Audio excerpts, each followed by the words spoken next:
Good day. Today we're going to look at the trapezium rule as an alternative method to finding area under the curves. We all know by now, if we want to say, for example, looking at the curve above here, which is a convex function, if we want to find the area between the region A to B, the easiest way, because this is a continuous path from A to B, the easiest way to find this area would be to say the area of this function is the integral of f of x, in this case with respect to x, over the interval a to b. And we actually get an accurate answer. We actually get an accurate answer for continuous functions. However, there are other ways in the field of calculus where we can estimate to a very high degree of accuracy areas under curves or other functions by use of the Simpson rule and by use of the trapezium rule. So right now we're going to look at the trapezium rule as a technique. What does the trapezium rule do? Because this is a continuous function, however, the trapezium rule treats it as a discontinuous function in certain intervals of the trapezium strips that you would have created here. So we can actually say this is an example if we're using it is a method of numerical integration, the trapezium rule, where you're actually going to estimate. It estimates the area under the curve. It estimates the area under the curve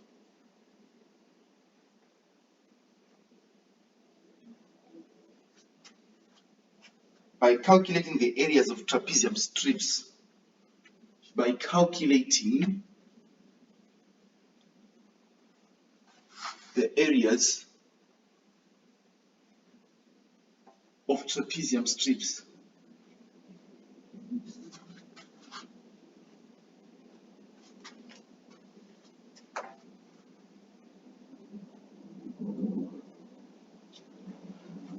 Under that curve. So that's what the trapezium rule does, under that curve. So it is a formula. So what we're going to do right now is to just generate the formula numerically. So we are saying instead of using the integration, probably it could be a complicated function, we can use the trapezium rule instead. What are we going to do? The second bulletin says we will calculate the areas of the trapezium strips under the curve. So let us look at this example and say what we are trying to do is to calculate the area of trapezium strips. So I can make the trapezium strips equally. They have to be equal like this.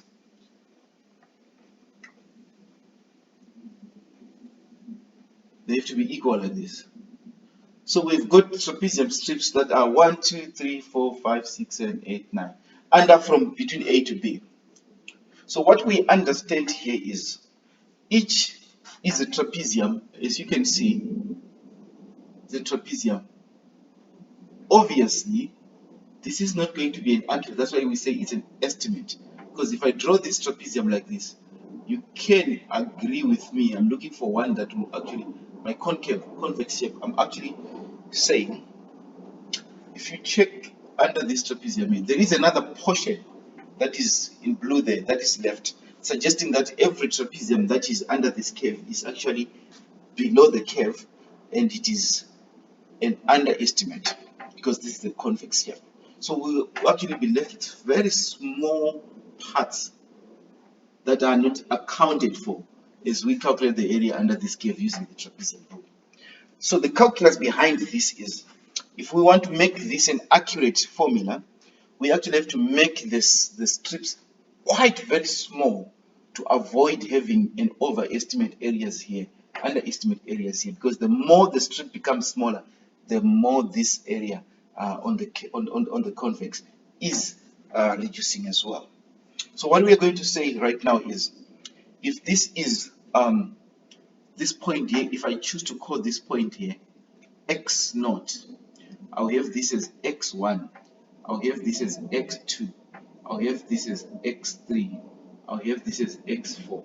Let me just add there because I want to work numerically up to the end, which means if this is x naught, this point here is likewise become y naught, because actually the notation says we are going to say this is f of x naught, which is just y naught. So this point here is y naught, suggesting that this is going to be y1, y2, y3, y4. So what happens is, we know the area of a trapezium, is calculated.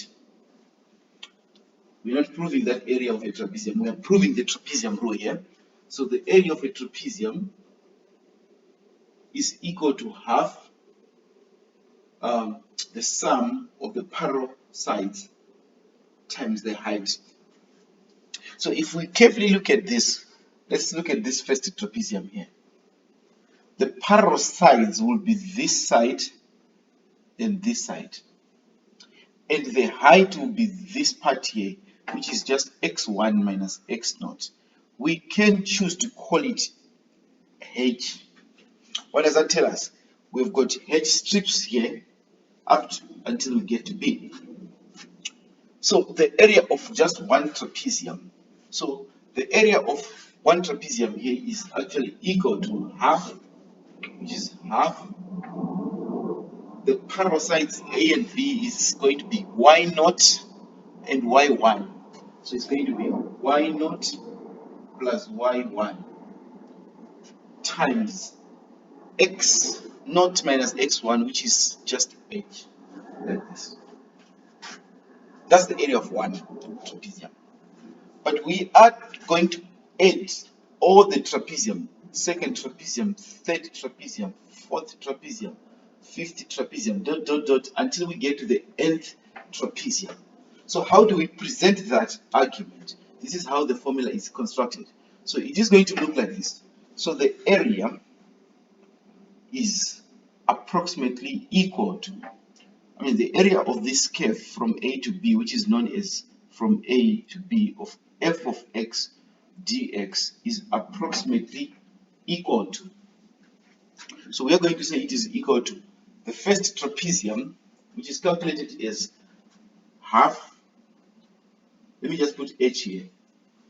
Perhaps not a very good idea. Half of h y naught plus y1, followed by the second trapezium. So if you look at the second trapezium, it is also going to have the same height here, which is h. However, it's going to be half of h. The first parallel side is y1 plus y2. Automatically, this tells us something. If we keep going on, the second trapezium, which is the trapezium number 3, is going to be half h y2 plus y3. Because mathematicians, we are naturally less people, we can now say we have a pattern that we can see here. So we start from, you can see that the y1 is repeated and the y2 is repeated. Y0 is not repeated here. So we expect that the next trapezium will have a y3 and a y4. We can keep going because we want to create many trapeziums, but what we know is the last trapezium is going to have half, h is not changing, is going to have y n minus 1 plus y n. That's the sum of all the trapezium you can think of here. So what is quite clear amongst on this formula What is quite clear is to say this is approximately equal to half and h. Half and h are quite common, so I can factor them out. But what we see, we are going to have y naught plus y1, this is y1, plus another y1, that's it, plus another y2, which is this one, plus another y2. This continues y3, y3, until we can see what's happening. Y naught is the first term, first height is not repeated. We are also going to have yn minus 1 plus yn minus 1, then plus yn. So all the middle terms here are repeated. So we can summarize again. This is equivalent to just to say half h y naught 2 y1 y2 2 times dot dot dot up until we get to yn minus 1 in bracket, then yn, and we close the bracket. This is the trapezium proved. So we can use this to approximate areas under the curve. But obviously we said the area is not going to be equal exactly, it is going to be approximately equal to.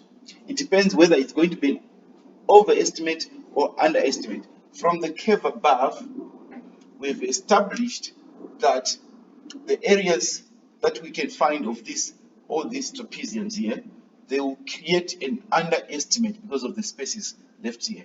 So underestimate exists if the curve is convex, which means the opposite happens. When the curve is concave, we are going to experience overestimate. However, if we want to increase the accuracy of our trapezium rule, we just simply need to make the strips as smaller as they should be, so that the formula is more accurate. Here is the formula proved. Thank you.